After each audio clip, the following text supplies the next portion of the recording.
Na entrevista da semana, o tema é planejamento tributário. Eu recebo o Dr. Tiago Oliveira, advogado tributarista. É um instante só.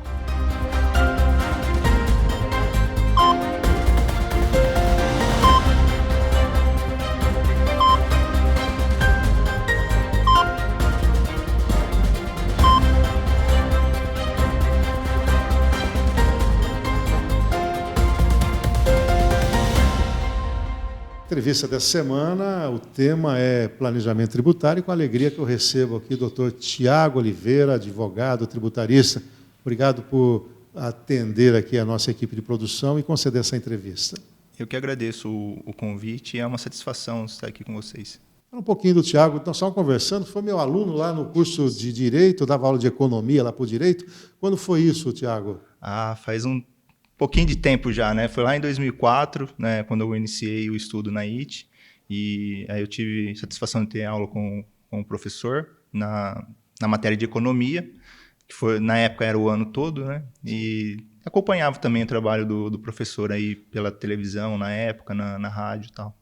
E você está no Grupo Mates, é isso? Com isso. Uma parceria com o Fábio. O Dr. Fábio Maia. Maia, que faz um trabalho importante, não só em Bauru, na região. Fala um pouquinho aí do Grupo Mates. O Grupo Mates é um escritório de assessoria empresarial, né? Então, lá nós temos várias equipes que auxiliam num trabalho multidisciplinar junto aos empresários, né, aos clientes, onde nós temos equipes especialistas em direito empresarial, civil, tributário, o pessoal de contabilidade, RH e marketing também. Quer dizer, na verdade, é um trabalho completo, diferenciado dos escritórios tradicionais de advocacia, né, que vocês acabam tendo multidisciplinas, né? Exatamente. Isso possibilita uma integração e um avanço maior na tratativa com o cliente. Quando necessita de algum conhecimento específico, a gente tem como acionar um especialista daquela área. Ô Tiago, posso chamar assim, né, Tiago? Ô Tiago, muita gente fala, né, inclusive, às vezes quem nos acompanha, um pequeno empresário, fala, olha, tem que ter planejamento tributário. Afinal, o que consiste ter um planejamento tributário dentro da sua organização? É para driblar o fisco? Como é que funciona essa história de você precisa planejar a área tributária da sua organização?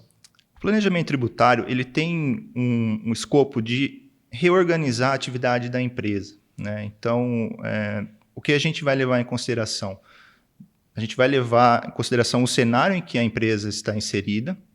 Dentro desse cenário, nós vamos fazer levantamentos das atividades que ela possui internamente e que, eventualmente, tenha alguma possibilidade ou viabilidade de caminhar de forma própria, através de uma outra empresa, buscando uma redução do tributo como finalidade, porém não só ela, né? Então, o planejamento ele vai ajudar com que a gente reorganize essa sociedade, levante créditos, eventuais desacordos que tenham com classificação de produtos ou serviços que ela exerce ou produza, né?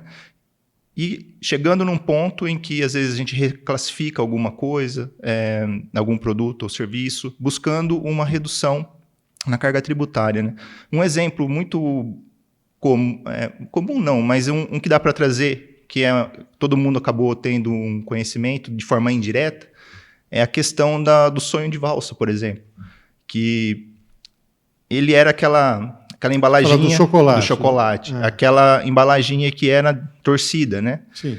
Ela era classificada lá, tinha uma classificação de bombom, e a partir do momento que a Lacta colocou naquela embalagem que hoje é a vácuo, né? Sim.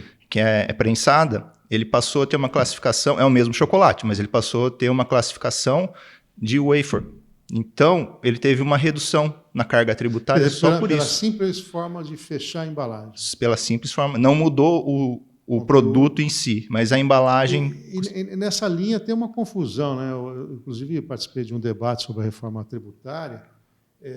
O que é tênis, o que é sapatênis, o que é sapato, né? Tudo isso é meio confuso também. Sim. Cada um tem um tipo de tributação, de crédito, também. Não crédito. Quer dizer, quando você fala isso, é o olhar de uma equipe de especialistas entendendo esse universo e vendo oportunidades. Olha, você está escriturando errado isso aqui. Se você mudar esse código, é legal, você passa a ter crédito. É nessa linha. É nessa linha.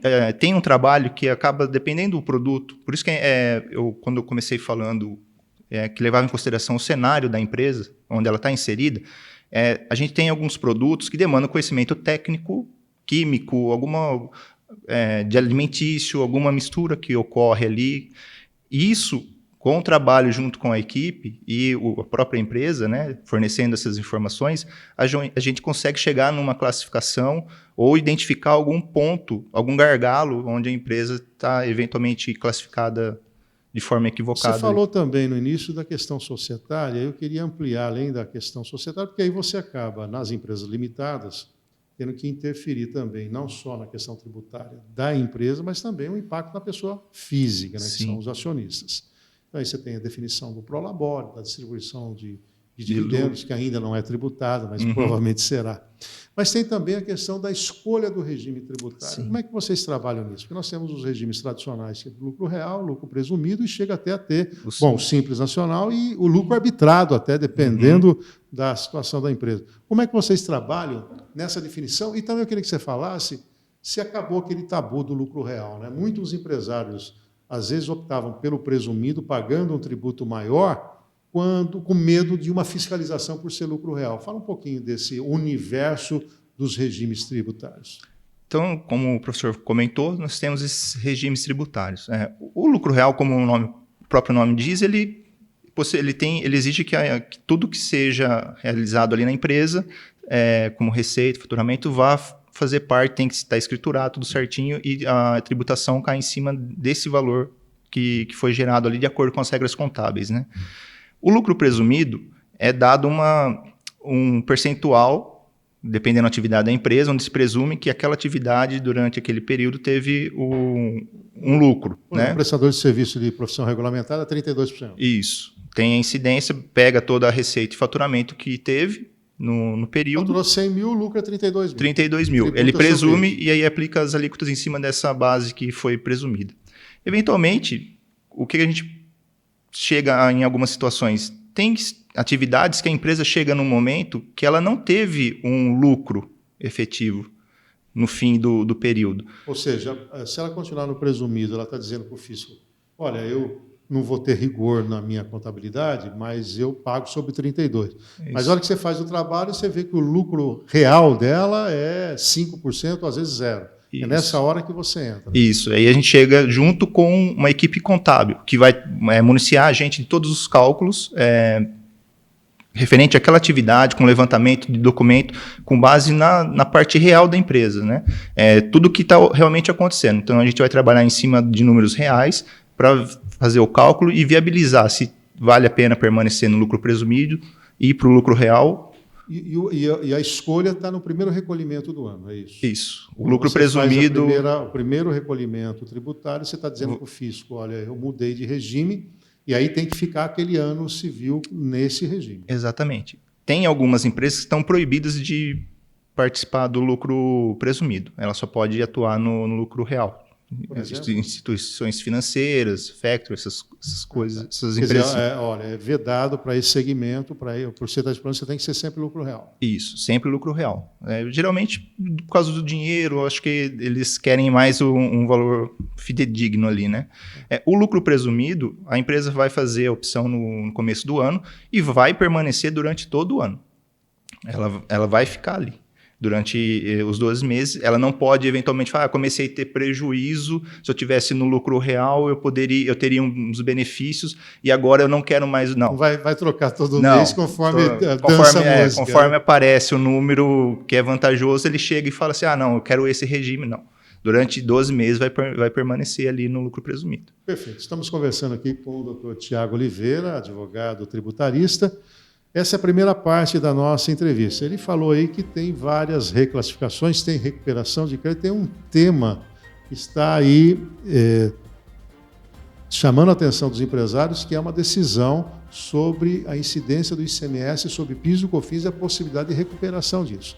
Esse é o tema da nosso próximo encontro com o Dr. Tiago Oliveira. Espero você na próxima semana. Até lá.